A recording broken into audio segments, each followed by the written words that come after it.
A very good morning to all my lovely children. We have completed the explanation and exercises of chapter number 3 safety rules. So today I am going to give you the worksheet of this chapter. So I am going to explain you the questions and answers also I am giving you. So you have to do this worksheet in your copy very neatly. So let's start with question number 1. Question number 1 is choose the correct answer. First is you might get electric shock if you touch any electrical appliance with. अब आपको electric shock लग सकता है अगर आप electrical appliance touch करेंगे. The options are wooden scale, wet hand, dry hand. So we have learned कि if we touch the electrical appliances with wet hand, then we can get the electric shock. तो electric shock अगर गीले हाथों से हम कोई भी electrical appliance touch करेंगे तो हमें शॉक लगेगा. Second is in case of burn apply.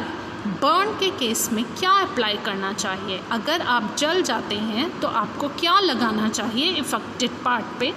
A is oil, B is bandage and C is antiseptic lotion. So we should apply antiseptic lotion in case of burn. Third part is floors must be kept dry to prevent. Floors को dry रखना चाहिए क्या prevent करने के लिए? Floors dry होंगे तो क्या हो, फ्लोर्स अगर वेट होते हैं तो क्या होता है? We may slip on the floor. So options are A skipping, B slipping, C sliding. And here it is asked that floors must be kept dry to prevent. The answer is option B, slipping. Okay. Now coming to the fourth part, which of the following is an unsafe practice? इनमें से क्या unsafe practice है? So options are crossing the road by using zebra crossing, crossing the road carelessly, or before crossing the road we should look at both sides of the road. तो इसमें से क्या unsafe है? Crossing the road by using zebra crossing is not unsafe. हमें हमेशा zebra crossing का ही use करना चाहिए. Second is crossing the road carelessly. Yes, it is the unsafe practice. Unsafe means जो हमारे लिए सेफ़ नहीं है. तो अगर हम केयरलेसली रोड क्रॉस करेंगे it is not safe for अस.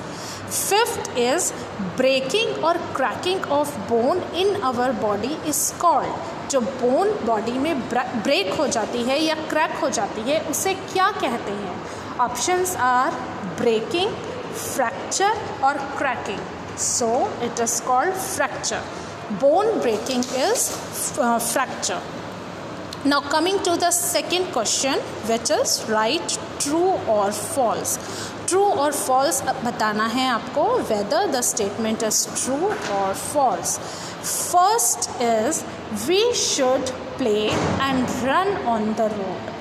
तो बताइए क्या है इसका आंसर, क्या होना चाहिए? क्या हमें रोड पे प्ले और रन करना चाहिए? Is it true or false? It is false. We should not play and run on the road. हमें नहीं रन करना चाहिए और ना ही हमें खेलना चाहिए रोड पे. Second is we should cut fruits with a knife on our own. Means हमें क्या नाइफ से फ्रूट्स कट करने चाहिए अपने आप? Never. We should never cut fruits with knife on our own. हमें एल्डर्स की हेल्प लेनी चाहिए, अपने पेरेंट्स की हेल्प लेनी चाहिए while using the knife. Third is do not run up और down the stairs as you may fall और हर्ट अदर्स.